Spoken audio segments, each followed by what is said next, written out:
صلی اللہ علیہ وسلم جتنی بھی مخلوقات ہے سب سے اوپر درجہ حضور صلی اللہ علیہ وسلم کا ہے. اللہ کی مختصر بات یہ ہے کہ اللہ کے بعد حضور کا نمبر ہے. اللہ کے بعد کس کا نمبر ہے بھائی؟ اچھا جس رات میں نازل کیا اس رات کو بھی برکت والا بنایا. اِنَّا أَنزَلْنَاهُ فِي لَيْلَةِ الْقَدْرِ. اس قرآن کی وجہ سے اس پورے سال کے 360 جو اسلامی راتیں ہیں اس میں اس ایک رات کو ایک شخص بخشا، اس قرآن کی وجہ سے بخشا. کہ وَمَا أَدْرَاكَ مَا لَيْلَةُ الْقَدْرِ، تمہیں کیا معلوم ہے لیلۃ القدر کیا چیز ہے؟ فرمایا کہ خیر من الف شہر، 1000 مہینوں سے بہتر ہے. اس میں عبادت 1000 مہینوں سے بہتر ہے. ایک روایت میں آتا ہے کہ رسول اللہ صلی اللہ علیہ وسلم پریشان تھے کہ ہماری امت کی تو عمریں 60 سال 70 سال اور ایسی امتیں گزری ہے 1000 سال عمریں گزری ہے ان کی، تو ان کی اور ان کی عبادت کا موازنہ کیسے ہوگا؟ فرمایا اللہ پاک نے یہ رات دی اس امت کو حضور کی اس پریشانی کی کہ اس رات میں جو عبادت کرے گا اس کو 1000 مہینوں کا ثواب ملے گا. جتنی بار کرے گا اتنی بار 1000 مہینوں کا ثواب ملے گا اس کو. اور امام ابو حنیفہ رحمۃ اللہ علیہ کی رائے ہے کہ یہ شب قدر یہ 21 23 25 29 27 ان راتوں میں ہر سال تبدیل ہو کر آتی ہے. کبھی 21 بھی ہوگی، کبھی 23 بھی ہوگی، کبھی 27 بھی ہوگی، کبھی 25 بھی ہوگی، کبھی 29 بھی ہوگی. ایسے بدل بدل کر، اس لیے کہ اس تمام راتوں کا اہتمام کریں. اور اخیر میں لکھا ہے کہ جو آدمی آخری 10 راتوں میں اہتمام کرے گا فرمایا کہ اس کو تو مل ہی جائے. اور ایک روایت میں فرمایا کہ میں یحرم عنہا، جو اس رات سے محروم ہوا فرمایا کہ یحرم عن خیر کثیر یا خیرا کثیرا او کما قال علیہ الصلوۃ والسلام، فرمایا بہت سارے خیروں سے رہ گیا. اب بہت سارے لوگ اس میں جا نہیں سکتے ہیں، کبھی کبھار رہ جاتے ہیں، تو اس کے لیے پھر فرمایا ایک عجیب بات کی. رسول پاک صلی اللہ علیہ وسلم حضرت سعید بن مسیب رحمۃ اللہ علیہ نے لکھا ہے کہ جو شخص اس آخری 10 راتوں میں عشاء کی نماز جماعت کے ساتھ پڑھے گا، اللہ اس آخری نماز کی برکت سے، اس عشاء کی نماز کی برکت سے اس کو بھی اس رات کے برکت میں داخل کرے گا، محروم نہیں کرے گا اس کو. تو یہ جو ہم یہاں نماز پڑھنے کے لیے آتے ہیں عشاء، کیونکہ ایک روایت میں آتا ہے کہ جو عشاء کی نماز جماعت کے ساتھ پڑھے، اہتمام کے ساتھ پڑھے، اس کو آدھی رات کا ثواب ملتا ہے عبادت کا.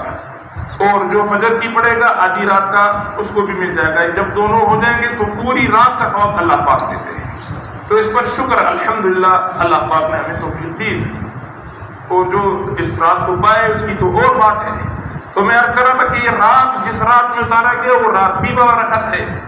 اس رات کی عظمت بھی قرآن کی وجہ سے. اور جس مہینے میں، اس مہینے کو سید الشہور کہا ہے، پورے 12 مہینوں کا سردار ہے رمضان شریف. اور وہ برکت کیا ہے اس کی کہ شہر رمضان الذی انزل فیہ القرآن، کہ برکت اس کی یہ ہے کہ اس میں قرآن نازل ہوا ہے. کیا نازل ہوا ہے بھائی؟ تو میرے بھائیوں دوستوں بزرگوں، اتنا عظیم کتاب اللہ پاک نے ہم آپ کو دیا ہے، اس کو ہم سیکھیں. بہت سارے لوگ ہیں بیچارے ان کو پڑھنا نہیں آتا ہے قرآن. یہ بہت دکھ کی بات ہے. اور شیطان نے دھوکے میں ڈالا ہوا ہے کہ آپ کی تو زبان موٹی ہو گئی.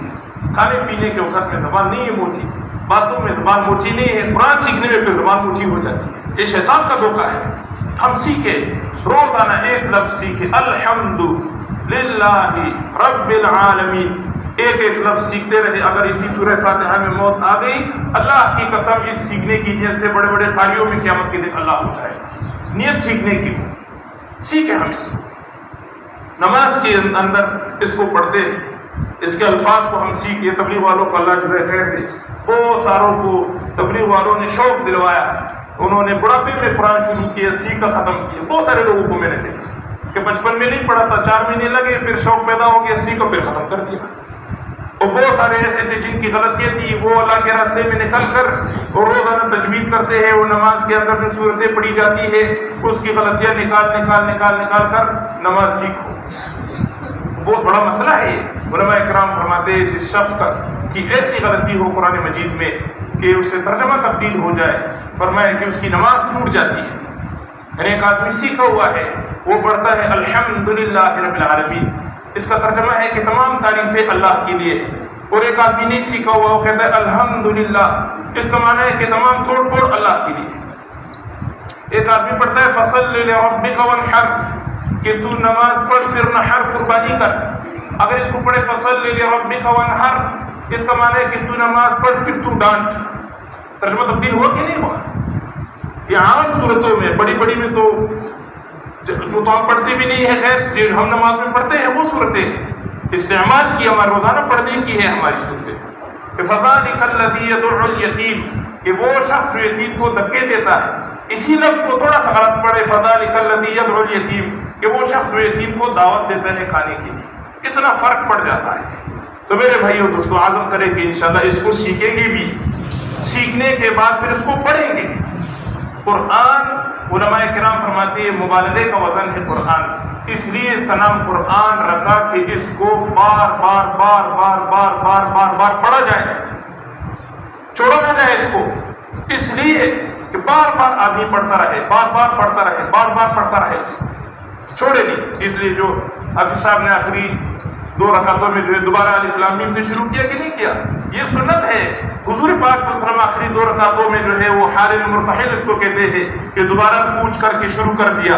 کہ یہ نہیں کہ آج ختم ہو گیا، نہیں، آج ہی آخری رکعت میں شروع بھی کر دیا کہ چھوڑنا نہیں، سارا سال پڑھنا ہے، اس کو اخیر تک پڑھنا ہے، اگلے رمضان تک پڑھنا ہے اس کو. یہ نہیں کہ آج ختم ہو گیا، دعا ہوگی بس ختم نہیں ہے، تو پڑھنا ہے اس کو. تو شوق ہو. حضرت عثمان رضی اللہ عنہ کے بارے میں آتا ہے ان کے پاس ایک قرآن مجید تھا، فرمایا ان کے صحیفے بوسیدہ ہو گئے تھے زیادہ پڑھنے کی وجہ سے، گھس گئے تھے ان کے صحیفے کہ اس کو بہت زیادہ پڑھا تھا حضرت عثمان رضی اللہ تعالیٰ. تو صحابہ تو اس کو اٹھا کر کہتے تھے ھذا کلام ربی، بے ہوش ہو جاتے تھے کہ یہ تو ہمارے رب کا کلام ہے. ایک عظمت ہوتی تھی. حضرت امام شافعی رحمۃ اللہ علیہ رات کو چوکڑی مار کر ایسا قرآن مجید سامنے رکھ کر بیٹھ جاتے تھے، عشاء کے بعد بیٹھ جاتے تھے قرآن کو دیکھنے کے لیے. اسی حالت میں فجر کی اذان ہو جاتی تھی، ساری رات قرآن کو دیکھتے تھے. اور ایسے بڑے ائمہ علماء کرام ان کا بھی یہی حال گزرا ہے. تو یہ تو میرے بھائیوں دوستوں بزرگوں اللہ کی طرف سے ہمیں ایک پیغام ہے. اس کو ہم سیکھیں، اس کو ہم پڑھیں، اس کو ہم سمجھیں کہ اللہ ہمیں کیا کہہ رہا ہے. ایک کمپنی والے، کوئی فیکٹری والے کوئی مشینری بناتے ہیں، اس کے ساتھ کوئی کتابچہ ہدایت نامہ لکھ کر دیتے ہیں کہ اس کو ایسے چلانا ہے، ادھر تیل ڈالنا ہے، ادھر یہ کرنا ہے، ادھر یہ کرنا ہے، ادھر یہ کرنا ہے. اس کتابچے کے مطابق اس کو چلاتے ہیں کہ نہیں چلاتے. تو اللہ جل جلالہ نے جب انسان کی عبادت کی مشینری بنائی، اس کے ساتھ قرآن مجید کو نازل فرمایا. یہ انسان اس کے مطابق زندگی گزارے گا، ہر قدم، ہر سیکنڈ، ہر سانس، تو یہ کامیاب ہو جائے گا. اگر اس کے خلاف گزارے گا تو یہ ناکام ہو جائے گا. اس کی مشینری بھی خراب ہو جائے گی، اس کا نتیجہ بھی خراب ہے، دونوں چیزیں خراب ہو جائیں گی. یہ انسان کا ہدی للناس اس کو کہا ہے، ہدایت نامہ ہے. اس کتابچے کے اوپر لکھے ہوئے ہدایت، قرآن مجید کے اوپر اندر لکھا ہوا ہے ہدی للناس، تمام انسانیت کے لیے ہدایت نامہ ہے. اس کے اوپر چلیں گے کب؟ جب ہمیں سمجھ میں آیا. جگہ جگہ فرماتے لعلہم یتفکرون، لعلکم تعلمون، افلا تعقلون، افلا تعلمون. جگہ جگہ اللہ پاک قرآن مجید میں. آپ لوگ سمجھتے نہیں ہو، آپ لوگ غور نہیں کرتے ہو، آپ لوگ دیکھتے نہیں ہو اس میں کہ قرآن مجید میں اللہ نے کیا فرمایا ہے. تو اس کے سمجھنے کی بھی کوشش کریں کہ اللہ ہمیں کیا کہہ رہا ہے. ایک شوق ہو اس کا، سیکھے اس کو، پڑھے اس کو، سمجھے اس کو کہ اللہ ہمیں کیا کہتا ہے. اتنا علم اس میں موجود ہے، اتنا علم موجود ہے کہ آپ اس کے اندر سوچ بھی نہیں سکتے. سارے دنیا کے خزانے اللہ پاک نے قرآن مجید کے اندر جمع کیے.